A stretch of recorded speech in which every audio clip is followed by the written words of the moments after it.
ကဲအားလုံးမင်္ဂလာပါဗျကျွန်တော်ဗီဒီယိုကနေပြန်လည်ကြိုဆိုပါရ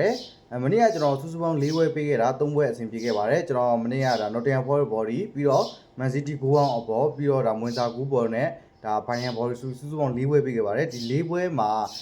၃ပွဲအပေါင်းပြခဲ့ပါတယ်၃ပွဲအဆင်ပြေခဲ့ပါတယ်တစ်ပွဲပဲ Bayern Body တစ်ပွဲပဲကြာခဲ့ပါတယ်ဒီနေ့မှာလည်းကျွန်တော်စုစုပေါင်း၅ပွဲရွေးချယ်ထားပါတယ်ဒီ၅ပွဲကိုကျွန်တော်ညီကိုတွေကိုချပြပေးပါမယ်ပထမဆုံးအနေနဲ့ကျွန်တော်ပြောချင်တာကတော့ညီကိုတွေနဲ့ကျွန်တော် YouTube channel ကို subscribe မလုပ်ရသေးရင် subscribe လေးလုပ်ထားပေးကြပါမနေ့ကဆိုရင်ကျွန်တော်ဒါ၄ပွဲတည်းမှာအကြိုက်ဆုံးတစ်ပွဲကိုဒါ Nottingham Forest Body ကိုပေါ့နော်ကျွန်တော်ဒါ Telegram ထဲမှာတင်ပေးခဲ့ပါတယ် Telegram ကိုမ join ရသေးတဲ့ညီကိုတွေရှိရင်လည်း Telegram ကို join ထားကြပါဒီ video ရဲ့ comment မှာကျွန်တော် Telegram လေးချထားပါမယ်Telegram မှာတော့ဒါတပွဲကောင်းနေနေ့စဉ်ကျွန်တော်တင်ပေးပါတယ်ခင်ဗျဒါဆိုဒီနေ့ရဲ့ဒါပွဲစဉ်တွေကိုတွားအောင်ကျွန်တော်ဒီနေ့မှာစုစုပေါင်း5ပွဲရေးချယ်ထားတယ်Premier League ထက်က3ပွဲပါတယ် Spain La Liga တပွဲပါတယ် AJC တပွဲပါတယ်စုစုပေါင်း3ပွဲရွေးထားပါတယ်ဒီပွဲတွေကိုကျွန်တော်ညီကိုတွေကိုချပြပြီးတော့မှာဖြစ်ပါတယ်ဒါဆိုရင်ဒါ England Premier League ထက်ကပွဲစဉ်တွေစအောင်ပထမဦးဆုံး Arsenal နဲ့ Chelsea ပါArsenal နဲ့ Chelsea ပွဲမှာ Arsenal အနေနဲ့တစ်လုံးကို50စားပေးထားတယ်ဂိုးပေါင်းကြီးမှာနှလုံးကိုအပြည့်ရှုံးပေးထားတယ်Arsenal နဲ့ Chelsea ကိုဒါတစ်လုံး50စားနဲ့ဂိုးပေါင်းကြီးနှလုံးအပြည့်ရှုံးပေးထားတယ်ကြီးရတော့အင်ကွန်းကနေ 1C ဒီလောက်နဲ့ပဲတွားလိုက်မယ်လို့ထင်တယ် 1C 11ဒီလောက်နဲ့ပဲတွားလိုက်မယ်လို့ကြောနေတဲ့မြင်နေဗျဘာဖြစ်လို့လဲဆိုရင်ဒါ Chelsea နဲ့ Arsenal ကလက်ရှိမှာတိတ်ကွာတဲ့အနေအထားတော့မရှိဘူးပေါ့နော်Chelsea နဲ့ Arsenal လက်ရှိမှာတိတ်ကွာတဲ့အနေအထားမရှိဘူးChelsea ကလက်ရှိမှာအဆင့်4မှာရှိတယ် Arsenal ကအဆင့်2မှာArsenal ကတော့ဘယ်လိုပဲပြောဒါသူ့အင်ကွန်းမှာတော့အကောင်းဆုံးအနေအထားနဲ့ဒါရှင်ပြိုင်မှာပဲပေါ့နော်အတိအကျစဉ်းစားကြည့်ရင်လည်း Arsenal ဘက်ကလည်းဒါနာနေတဲ့လူတော်တော်များတယ်ဒါဆာကားတော့ဘာလို့ဆိုလဲအခုဒီပြန်ပါမလာနိုင်သေးဘူးပေါ့နော်Man U နောက်ဆုံးကစားထားတဲ့ဒီ Arsenal ပွဲစဉ်ကိုကြည့်မယ်ဆိုရင်ဒါအဝေးကွင်းမှာပေါ့နော် Man U ကို1-1နဲ့တည်ကြတယ်ပြီးတော့ Nottingham Forest ကို 0-0 တည်ကြတယ် West Ham ကို 0-1 နိုင်တယ်ပြီးတော့ဒါ Man City ကို 5-1 Leicester ကို 0-2 နိုင်တယ်ဒီပုံစံရကြည့်ရမယ်ဆို Arsenal နဲ့နောက်ဆုံးကစားထားတဲ့9ပွဲမှာသူ့အနေနဲ့ဒါကြီးအောင်တာ2ပွဲပဲရှိသေးတယ်ပေါ့နော်2ပွဲပဲကြီးအောင်သေးတယ်ကျန်တဲ့ဒါ3ပွဲကကြီးကြထားပါတယ်ဒါကြောင့်3ပွဲဆက်ကြီးကြပြီးရင်တော့ Arsenal အနေနဲ့အိမ်ကွင်းမှာပြန်လို့ကြီးအောင်သိပြီလို့ကျွန်တော်အနေနဲ့မြင်တဲ့တစ်ချက်ကြောင့်ပေါ့နော်တစ်လုံး50စားပါပြောအိမ်ကွင်းကနေ Chelsea ကိုတစ်လုံးလောက်တော့တာမယ်လို့ကျွန်တော်အနေနဲ့မြင်နေဗျChelsea ဘက်ကကြည့်မယ်ဆိုရင် Chelsea နောက်ဆုံးကစားထားတဲ့ဒါ Premier League ပွဲစဉ်တွေပေါ့နော်1-0 Leicester 1-0 Southampton ကို 4-0 Aston Villa ကို 2-1 Brighton ကိုAston Villa ကို 2-1 နဲ့ရှုံးတယ် Brighton ကို 3-0 ရှုံးတယ် West Ham ကို 2-1 နိုင်တယ်ဒီပုံစံရကြည့်ရမယ်ဆို Chelsea နောက်ဆုံးကစားထားတဲ့ပွဲမှာဒါ2ပွဲဆက်တိုက်ကြီးအောင်ထားပြီးတော့ဒါ2ပွဲဆက်တိုက်ကြီးရှုံးထားတာပေါ့နော်ဒီပုံစံရကြည့်ရမယ်ဆိုရင်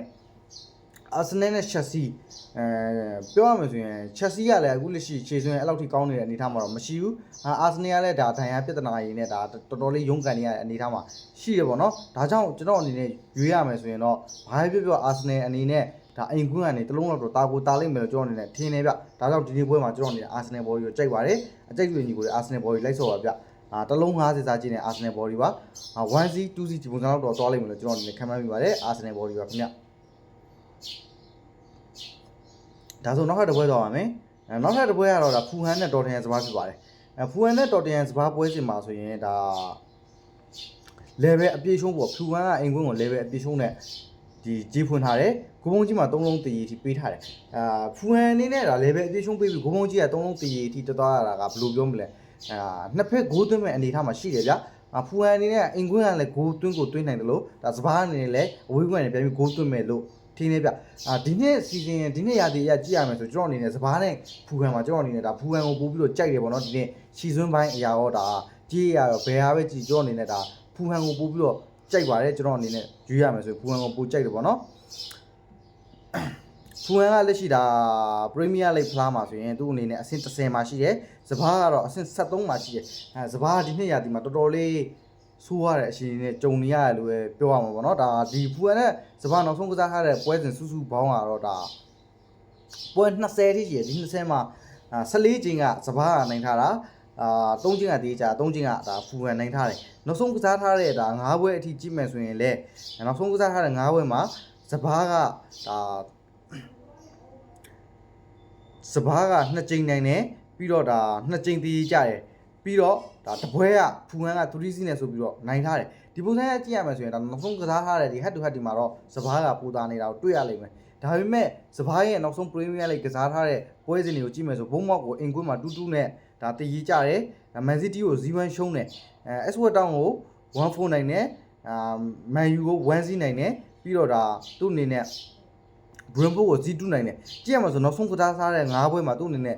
3ပွဲနိုင်ပြီးတော့တပွဲတည်ကြပြီးတော့တပွဲရှုံးနေတာကိုတွေ့ရတယ်စပားအနေနဲ့ဒါအင်ကွင်းမှာကောင်းတော့အဝေးကွင်းရောက်ပြီဆိုသူ့အနေနဲ့ရှေ့လျှော်တက်တာလေးတွေရှိရပေါ့နော်ပြီးတော့ဒါစပားရဲ့တိုက်စစ်ကလည်းလိုတော့အားမရတဲ့အနေအထားမှာကျွန်တော်အနေနဲ့ရှိတယ်တစ်ဖက်ဖူဟန်ကိုကြည့်ရမယ်ဆိုဖူဟန်ရဲ့နောက်ဆုံးကစားတဲ့ပွဲစဉ်တွေမှာဖူဟန်အနေနဲ့ဒါခရစ္စတယ်ဘေးကို0-2ရှုံးတယ်ဝူဟန်တန်ကို1-2ရှုံးတယ်ဘရိုက်တန်ကို2-1ရှုံးတယ် sorry ပါဝူဟန်တန်1-2နိုင်တယ်ခရစ္စတယ်ဘေးကို0-2ရှုံးတယ်ပြီးတော့ဒါဘရိုက်တန်ကို2-1ရှုံးတယ်ပြီးတော့နယူကာဆယ်ကို1-2နိုင်တယ်မန်ယူကို0-1ရှုံးတယ်ဒီပုံစံအရကြည့်ရမယ်ဆိုရင်ဖူဟန်အနေနဲ့လက်ရှိမှာသူ့လည်းအကောင်းဆုံးအခြေအနေမှာမရှိဘူးဆိုပေမဲ့ဘလူးဝဲပြီးတော့ဖူဟန်နဲ့စပားကိုရှင်းကြည့်မယ်ဆိုရင်ကျွန်တော်အနေနဲ့ဖူဟန်ဘက်ကိုပို့လို့အားသာပါတယ်ဒါကြောင့် level အပြည့်ရှုံးပေးထားတဲ့ကြီးပြီးတော့ဘိုးဘုံကြီးမှာ3လုံးတည်ရည်ထိပေးထားတဲ့ကြီးမှာကျွန်တော်အနေနဲ့ဒါရွေးချယ်ရမယ်ဆိုရင်ဖူဟန် body ကိုကြိုက်ပါတယ်အနည်းဆုံး2-1လောက်ထိတော့သွားလိမ့်မယ်လို့ကျွန်တော်အနေနဲ့ထင်နေပြဒါ2-1လောက်ထိသွားလိမ့်မယ်လို့ထင်တာဖြစ်တဲ့အတွက်ကြောင့်ဒီနေ့ဖူဟန်နဲ့ဒါဖူဟန်နဲ့စပားပွဲစီမှာဆိုကျွန်တော်အနေနဲ့ဖူဟန် body ကိုကြိုက်ပါတယ်အကြိုက်တွေညီကိုလိုက်ဆော်ပါဗျဒါဆိုကျွန်တော်နောက်ထပ်တစ်ပွဲသွားပါမယ်နောက်ထပ်တစ်ပွဲကတော့ဒါမန်ချက်စတာယူနိုက်တက်ပေါ့နော်မန်ယူပွဲစဉ်ဖြစ်ပါတယ်လက်စတာနဲ့မန်ယူပွဲစဉ်ဖြစ်ပါတယ်လက်စတာကတော့လက်ရှိမှာလက်စတာအင်ကွန်လက်စတာကတော့ဒါဘယ်လိုပြောရမလဲတန်းစင်စုံထဲမှာပေါ့တန်းစင်စုံရုံးမယ်ပေါ့ဗျာတန်းစင်စုံရုံးမယ်ဆိုလဲမမီလောက်တော့ဘူးဗျဘာဖြစ်လို့မမီလောက်တော့ဘူးလို့ကျွန်တော်အနေနဲ့ပြောလဲဆိုရင်ဒါလက်ရှိက28ပွဲကစားပြီးတော့18မှတ်ပဲရသေးတယ်ဒါပေမဲ့သူတန်းစင်စုံလွတ်အောင်ရုံးမယ်ဆိုရင်အပေါ်မှာဒါဝူဟန်နဲ့ရှိတယ်ဝူဟန်ဘန်က26မှတ်နဲ့ရှိတယ်ဆိုတော့ဒါစုစုပေါင်း9မှတ်ဆိုတော့လွယ်တော့မလွယ်တော့ဘူးဗျလက်စတာအနေနဲ့ပေါ့နော်တန်းစင်စုံလွတ်ဖို့ကြီးကလွယ်တော့မလွယ်တော့ဘူးဒါပေမဲ့သူ့အနေနဲ့အကောင်းဆုံးတော့ဒါအိမ်ကွင်းကနေတန်းစင်စုံရုံးလာအောင်မှာပဲလို့ကျွန်တော်အနေနဲ့မြင်တယ်ပြီးထားတဲ့ကြီးကတော့ level အပြည့်ရှုံးပေးတယ်ကိုဖုံးကြီးမှာနှလုံးကိုအပြည့်ရှုံးပြီးပေးထားတယ်မန်ချက်စတာယူနိုက်တက်ဒါအခုတလို့ကြည့်ရမယ်ဆိုရင်ရှေ့စွန်းပိုင်းအနေနဲ့ပြန်လို့ကောင်းမွန်လာတယ်လို့ပဲပြောမလားနောက်ဆုံးကစားထားတဲ့9ပွဲမှာမန်ယူအနေနဲ့သူ့အနေနဲ့ရှုံးပွဲမရှိသေးဘူးပေါ့နော်6ပွဲထိသူ့အနေနဲ့ရှုံးပွဲမရှိသေးဘူးဒါအက်စကွက်တောင်းကို3-2နိုင်တယ်ရေးဆိုစီတက်ကို9-1နိုင်တယ်အာဆင်နယ်ကိုအင်ကွက်ကနေ1-1တည်ရဆော့နိုင်တယ်ပြီးတော့ဒါဖူဟန်1-1ရေးဆိုစီတက်1-1ဒီပုံစံအရကြည့်ရမှာဆိုနောက်ဆုံးကစားထားတဲ့9ပွဲမှာ3ပွဲတည်ကြပြီးတော့ဒါ2ပွဲနိုင်ထားတယ်သူ့အနေနဲ့ဒါရှုံးပွဲတော့မရှိသေးဘူးပေါ့နော်နောက်ဆုံးကစားထားတဲ့ပွဲတွေမှာဒါပေမဲ့မန်ယူကအဝေးကွင်းမှာဆိုနည်းနည်းလေးရှော့တက်တဲ့အနေအထားတွေမှာရှိတယ်ဗျဒါပြီးတော့ဒါအသင်းကြီးနဲ့ကြာရင်မန်ယူဆိုတာသိတဲ့အတိုင်းအသင်းကြီးတွေကြာရင်လုတ်ပေးမယ်ဒါအသင်းကလေးတွေနဲ့ကြာပြီဆိုရင်ဘလို့ဖြစ်သွားလဲဆိုတော့ကျွန်တော်လည်းမသိဘူးဒါပေမဲ့ဒီနေ့ပွဲမှာလက်စတာနဲ့မန်ချက်စတာယူနိုက်တက်ကြည့်ရမယ်ဆိုရင်ဒါ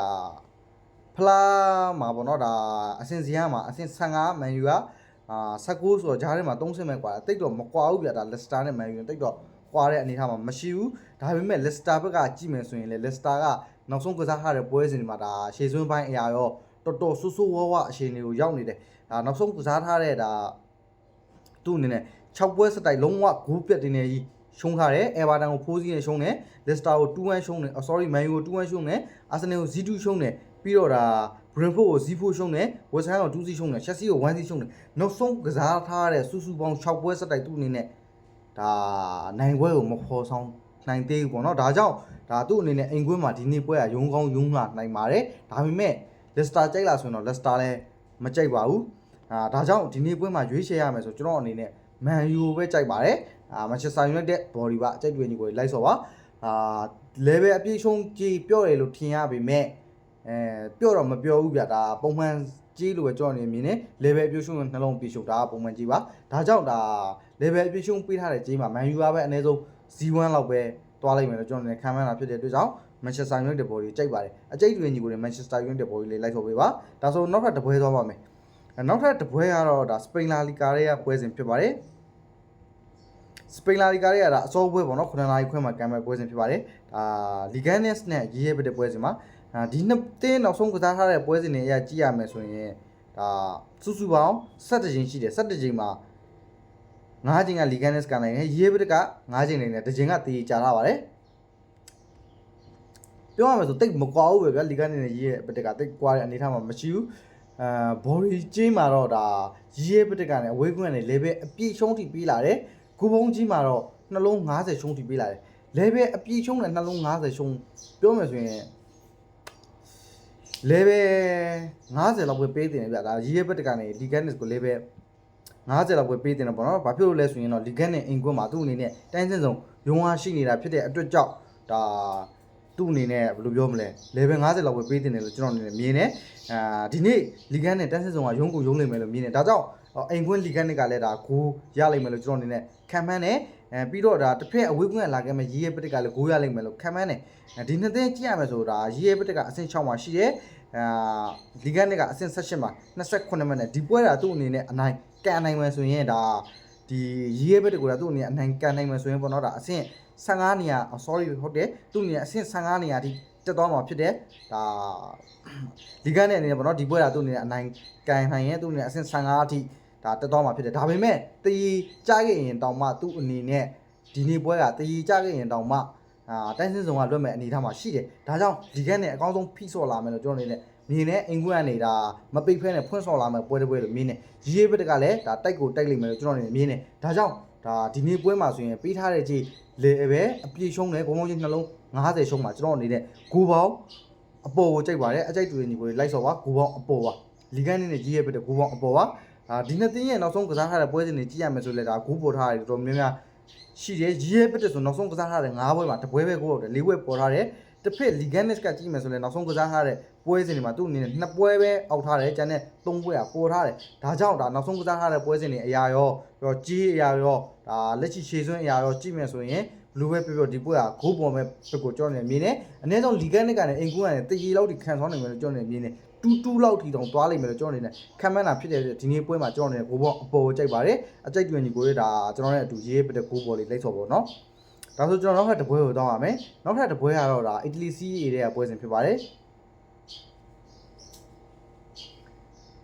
အီတလီစီးရီရဲ့ကဒါဖီယိုယင်တီးယားနဲ့ဂျူဗင်တဲ့ပွဲစဉ်ကိုကျွန်တော်အနေနဲ့ရွေးချယ်ထားပါတယ်ဖီယိုယင်တီးယားနဲ့ဂျူဗင်တဲ့ပွဲစဉ်မှာပေးထားတဲ့ကြီးအရာတော့ဂျူဗင်တက်ကနေ level 50ရှုံးတဲ့ဂိုးပေါင်းကြီးမှာနှလုံး50ရှုံးဆိုပြီးတော့ပေးထားတယ်ဒီကြီးကမျှတာတဲ့ကြီးလို့ကျွန်တော်အနေနဲ့မြင်တယ်ဒါပုံမှန်ကြီးပဲပုံမှန်ထွက်တဲ့ကြီးလို့ပဲကျွန်တော်အနေနဲ့မြင်တယ်ဘာဖြစ်လို့လဲဆိုရင်ဒါ level 50ရှုံးတဲ့နှလုံး50ရှုံးဆိုတာမျှတယ်ဗျဒါ body ကြီးနဲ့ဂိုးပေါင်းကြီးမျှတယ်ပြီးတော့ဒါဂျူဗင်တက်နဲ့ဖီယိုယင်တီနာပေါ့နော်နောက်ဆုံးဒါလက်ရှိဖလားမှာဆိုရင်လည်းဒါအဆင့်စီရမှာဆိုတော့ဂျူဗင်တက်ကအဆင့်4နေရာမှာရှိတယ်ဖီယိုယင်တီနာကအဆင့်ဒါ9နေရာမှာရှိတယ်ကြားထဲမှာရမှတ်ကွာခြားချက်က9မှတ်ပဲရှိတယ်ဆိုတော့ဂျူဗင်တက်နဲ့ဖီယိုယင်တီနာကဘယ်လိုပြောမလဲတိတ်ကွာခြားတဲ့အနေအထားမှာမရှိဘူးပေါ့နော်ဒါပေမဲ့ဖီယိုယင်တီနာနောက်ဆုံးကစားထားတဲ့ပွဲစဉ်တွေကိုကြည့်မယ်ဆိုရင်ဒါသူ့အနေနဲ့ဒါနာပိုလီကို2-1ရှုံးတယ်လက်ရှိကို1-0နိုင်တယ်ဘီယိုနာကို1-0ရှုံးတယ်ကိုမိုကို0-2ရှုံးတယ်အင်တာကို2-1ရှုံးတယ်နောက်ဆုံးကစားထားတဲ့9ပွဲမှာသူ့အနေနဲ့အခုဒါရာသီအကုန်ပိုင်းကိုရောက်လာခါမှခြေဆွင်းနေဒါရာသီနောက်ပိုင်းကိုရောက်လာခါမှခြေဆွင်းနေတာတော်တော်ဆူဆူဝါးဝါးတွေဖြစ်လာတယ်ပေါ့နော်9ပွဲမှာသူ့အနေနဲ့နောက်ဆုံးကစားထားတဲ့9ပွဲမှာသူ့အနေနဲ့တပွဲပဲနိုင်ထားတယ်4ပွဲကစက်တိုက်ဆိုရှုံးထားတာဖြစ်တဲ့အတွက်ကြောင့်ဒါဘယ်လိုပြောမလဲတော်တော်လေးဂျုံနေရတဲ့အနေအထားမှာရှိရပေါ့နော်ဂျူဗီတက်အနေနဲ့ကြည့်မယ်ဆိုရင်ဂျူဗီတက်အနေနဲ့အတလန်တာကိုဒါ0ရှုံးထားတယ်အင်ကွင်းမှာဘီယိုနာကို2စီနိုင်တယ်ကာဂလီယာကို0-1နိုင်တယ်ပြီးတော့ဒါအင်တာကို1စီနိုင်တယ်ကိုမိုကို1-2နိုင်တယ်နောက်ဆုံးကစားထားတဲ့3ပွဲမှာ5ပွဲမှာသူ့အနေနဲ့တပွဲပဲဒါရှုံးနေထားတယ်အတလန်တာကိုဒါအင်ကွင်းကနေ0ဆိုပြီးတော့ရှုံးနေထားတယ်အတလန်တာအနေနဲ့လည်းဒါလက်ရှိမှာဒါအဆင့်စီရမှာပေါ့နော်အဆင့်3ဆိုတော့တော်တော်လေးကောင်းတယ်ဖြစ်တယ်ဂျူဗီတက်အနေနဲ့ဒီနေ့မှာဖီယိုယင်တီနာကိုအဝေးကွန်းနေခံဆော့ကလွယ်တော့မလွယ်ဘူးလို့မြင်နေပြဒါကြောင့် level 50ရှုံးလောက်ပဲပေးထားလို့မြင်နေ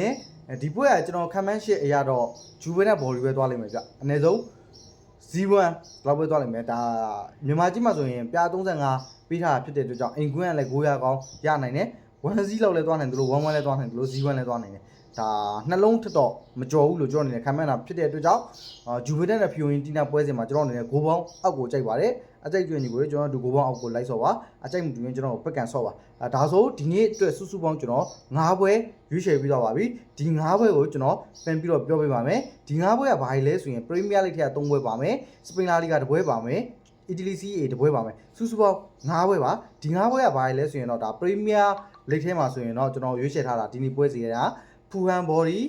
ီအာဆင်နယ်ဘော်ဒီပြီးတော့မန်ချက်စတာယူနိုက်တက်ဘော်ဒီဒါပရီးမီးယားလိဂ်ထဲကရွေးချယ်မှု3သင်းပါစပိန်လာလီဂါမှာဆိုရင်တော့ရေးရပတဲ့ဂိုးပေါင်းအပေါ်ပါအီတလီစီးအေမှာဆိုရင်တော့ဂျူဗင်တက်ဂိုးပေါင်းအောက်ပါဒါကကျွန်တော်ရွေးချယ်ထားတဲ့9ပွဲပါအကြိတ်တွင်ညီကိုတွေဒီ9ပွဲကိုလိုက်ဆော့ပါ မောင်းတွဲဆော့ကစားခြင်းတဲ့ညီကိုတွေလည်းဒီ9တင်းကိုမောင်းတွဲပြီးတော့ဆော့ကြည့်ပေါ့နော်မနေ့ကလည်းကျွန်တော်4တင်းပြီးခဲ့တာ3ပွဲအပေါင်းပြခဲ့ပါတယ်တပွဲပဲကြာခဲ့တယ်ပေါ့နော်ဒီနေ့လည်းမနေ့ကလိုမျိုးပဲစပီအပေါင်းပြနိုင်အောင်ကျွန်တော်စူးစမ်းထားပါတယ်ဒီနေ့ကျွန်တော်ရဲ့ဗီဒီယိုလေးကတော့ဒီလောက်ပါပဲကျွန်တော်တို့ဒါ subscribe မလုပ်ရတဲ့ညီကိုတွေရှိရင်လည်း subscribe လုပ်ထားပေးကြပါညီကိုတွေအားလုံးပဲအပေါင်းပြနိုင်ကြပါစေခင်ဗျ